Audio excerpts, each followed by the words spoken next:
What are some of the ways that you think that organizations can go about measuring trust? I'll tell you where I'm coming from. So you talked, I like this, that you were talking about money is transactional, trust is about interaction. And it's obviously, it's very easy to measure money. Is there sort of a way that we can start getting trust on balance sheets? So I actually don't think trust should be on the balance sheet. I don't think more trust should be the goal. It should be more trustworthiness. And I say that because you can have more trust in the wrong people in your organization, the wrong things. And I think organizations, they find it much easier when you start talking about trustworthiness, because you can start to assess individuals against those traits that I talked about. So how competent, reliability, integrity, and benevolence. And what becomes really interesting is when you start to measure it like that, you see where the pockets of trustworthy people are in your organization. And then you can also do that at the company level. And this becomes really interesting is if the picture becomes that you actually have a trustworthy sort of workforce, but the organization itself is perceived as untrustworthy. So I don't think the goal should be to measure trust. It should actually be how trustworthy you are. Okay. So how can we get better then at assessing those four things, at competence, reliability, benevolence, integrity? Well, the interesting thing is most organizations, you ask them, so, well, who looks after trust in this organization? And they'll say, or like communications and maybe the risk and governance team. So I think before you can even start to measure trust, you have to think about where it lives in your organization. And I'm not advocating that everyone should have a chief trust officer, right? Like that's not the solution, but it's really thinking about how trust works and who's responsible for it.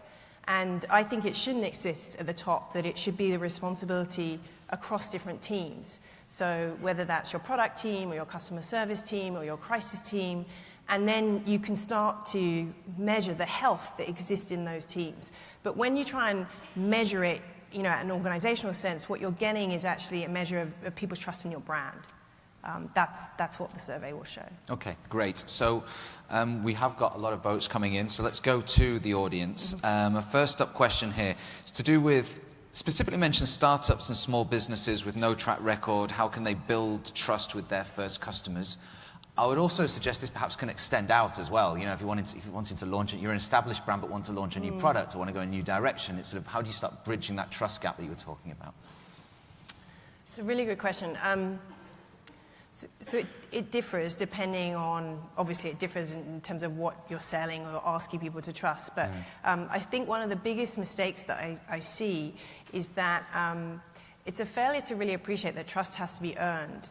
And so people often think like, you know, you see this like with an insurance startup I was just interacting with, and within the first minute, it wanted my banking information, it wanted to link into my contacts and my Facebook feed, and to know exactly where I was by me giving access to its geolocation data, right? It hasn't demonstrated its trust to me. So I think for the first thing for startups is actually thinking about how do you earn people's trust over time. So if you were a banking startup, you could, for example, say, don't give me $100, only give me 10, because I'm going to prove that your money is safe. And so how do you earn the trust over time? And then the second thing is thinking about those signals. So traditionally, startups would partner with very big traditional brands. That doesn't have to be the influence now. So you often see like how many people are using this product, or TransferWise is a really good example, the currency exchange, where in any point in time, you can see the people trading on that platform. And so it's providing people with social proof so that other people will follow. How much time